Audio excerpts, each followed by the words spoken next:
One of the strange requirements that the Lord gave the children of Israel is that concerning the year of Jubilee and its associated Sabbath year.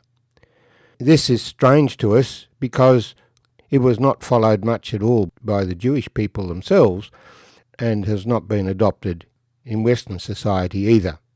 But it's presented to the children of Israel as a means of sustaining their wealth and avoiding the problem that happens in any other society leading to its collapse, and that is the rich getting richer and the poor getting poorer until the whole system becomes unsustainable.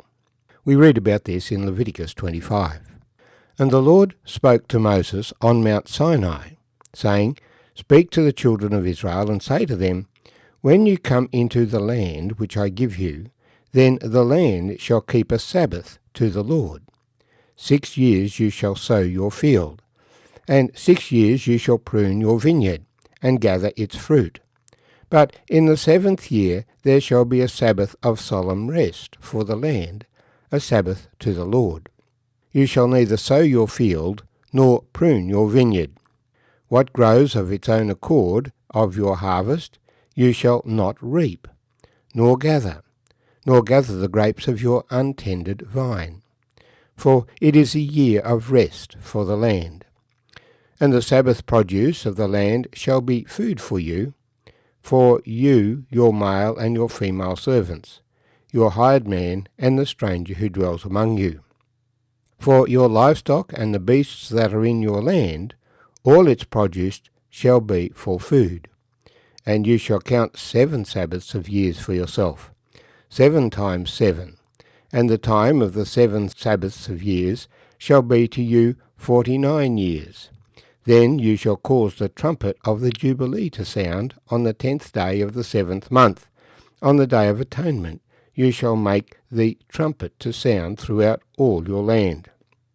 And you shall consecrate the 50th year, and proclaim liberty throughout all the land to its inhabitants.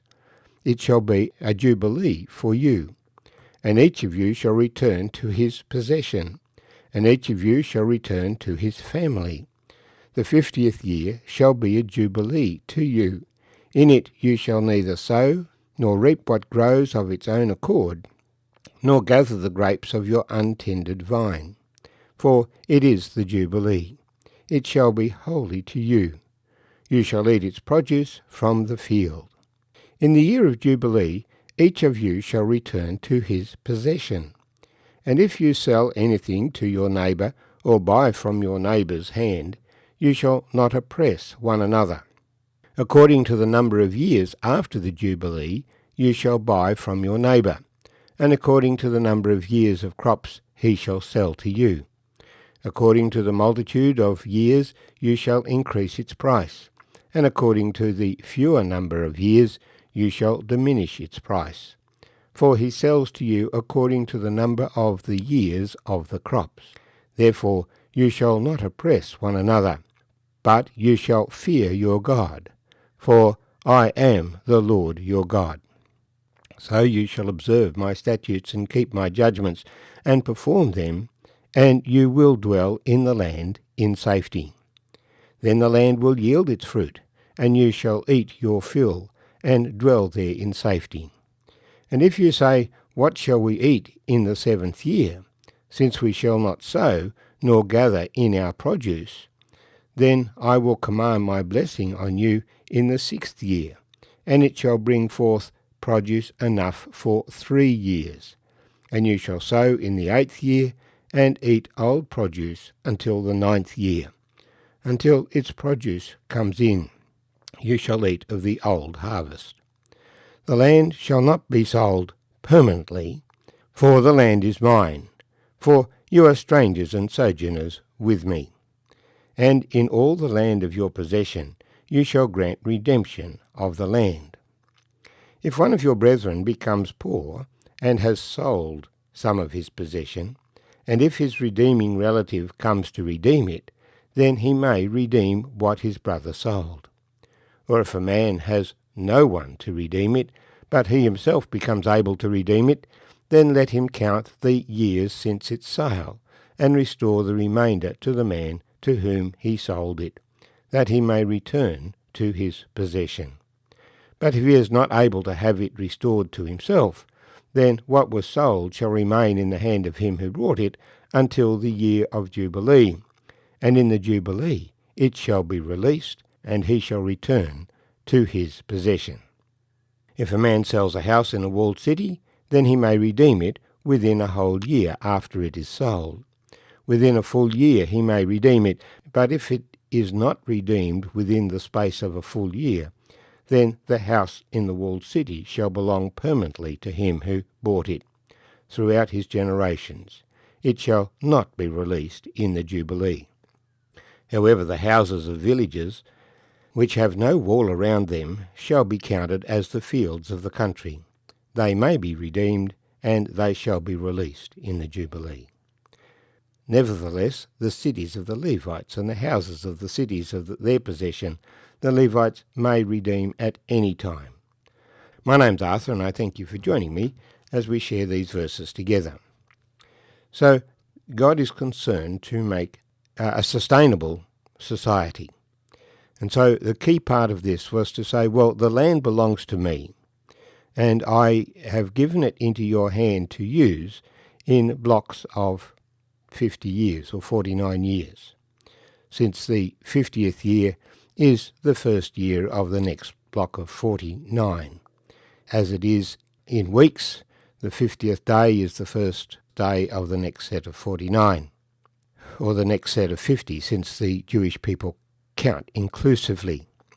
A demonstration of that inclusive counting is in Matthew chapter 1, where we have 40 generations between Abraham and Jesus, but they are presented to us as 3 sets of 14, which makes up 42, the transition ones being counted twice. Because they count inclusively. So this was a commandment given on Mount Sinai when the Lord first spoke to Moses up on the mountain. Not only were the people to honour a Sabbath on a weekly basis, but they were to honour a Sabbath of the land, to rest the land every 7th year.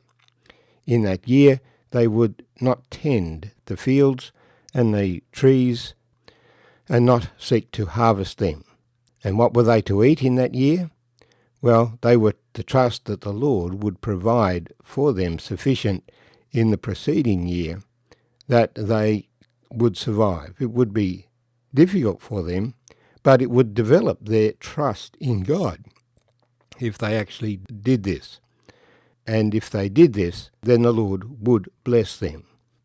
But then every 7 sets of 7 years in the year of Jubilee, all the land was to be returned to its original owners, because the land was given to the families of Israel. When it was originally allocated, the Lord gave it to the families, and rather than one family becoming dominant and controlling large portions of the countryside, as happens in every other country, and happens if you don't have this kind of innovation, the Lord has required that the land be returned to its original owner, at least the original owner be able to reclaim it in the 50th year.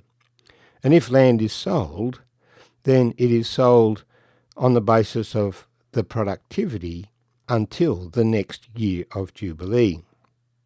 So rather than land prices increasing over time, they decrease over time, because the land belongs to the Lord, and all you are buying is a certain number of years of use of that land. And after those years, you need to start again. This continual renewal that God built into the structure, into the operations of the nation of Israel, is of course what happens in nature as well. God provides continual renewal. In nature, we have various pestilences and fire that destroy the old, that the new may come again. The nation of Israel rarely practiced these things, which was why they were thrown out of the land for 70 years in the time of the Babylonian invasion.